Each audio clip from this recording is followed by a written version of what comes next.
முத்து சத்யா கிட்ட, "நீ போய் ரேகா கிட்ட உன் லவ்வ சொல்லு சத்யா. என்ன பிரச்சனை வந்தாலும் நான் பார்த்துக்கிறேன்" அப்படின்னு சொல்லிட்டு தைரியம் சொன்னதும், இங்க சத்யாவும் ரேகாவுக்கு கால் பண்றாங்க. கால் பண்ணி ரெஸ்டாரண்ட்டுக்கு வர சொல்றாங்க. "உங்ககிட்ட முக்கியமான விஷயம் சொல்லணும்.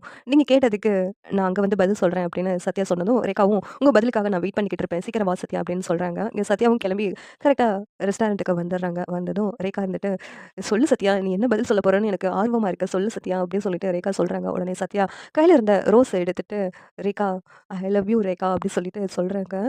இந்த பதிலுக்காக தான் நான் வெயிட் பண்ணேன். தேங்க் யூ ஸோ மச் அப்படி சொல்லிட்டு எங்க சத்யாவ கட்டிப்பிடிச்சுட்டு முத்தம்லாம் குடுத்துடுறாங்க. அதனால சத்யா, "என்ன ரேகா பண்றீங்க? இது பப்ளிக் இப்படிலாம் பண்ணாதீங்க. யாராவது பார்த்தா என்ன நினைக்க போறாங்க?" அப்படின்னு சொல்லிட்டு சொன்னதும் ரேகா இருந்துட்டு, "என்னால சந்தோஷத்த தாங்க முடியல. அதனால தான்" அப்படின்னு சொல்லிட்டு சொல்றாங்க. இந்த நேரத்தில இதெல்லாம் சிந்தாமணி பார்த்துடுறாங்க. பார்த்ததும், "இவன் கூட என்ன நம்ம பொண்ணு இவ்வளோ க்ளோஸா பேசிக்கிட்டு இருக்கா?"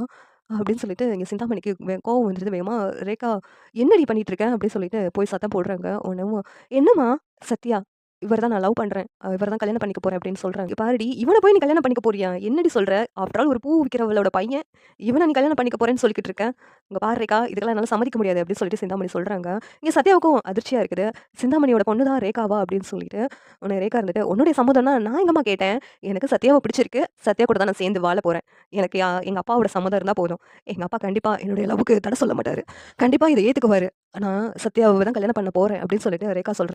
"என்ன மீறி நீ எப்படி இவன கல்யாணம் பண்ணிக்கிறன்னு நானும் பார்க்குறேன்" அப்படின்ட்டு சிந்தாமணியும் அவங்க பொண்ணுகிட்ட சவால் விட்டு போறாங்க. இந்த சீரியல் எப்படி இருந்தா நல்லாருக்கும்னு நீங்க நினைக்கிறீங்கன்னு கமெண்ட் பண்ணுங்க. இந்த வீடியோ பிடிச்சிருந்தா லைக் பண்ணுங்க, ஷேர் பண்ணுங்க, சப்ஸ்கிரைப் பண்ணுங்க. Thank you.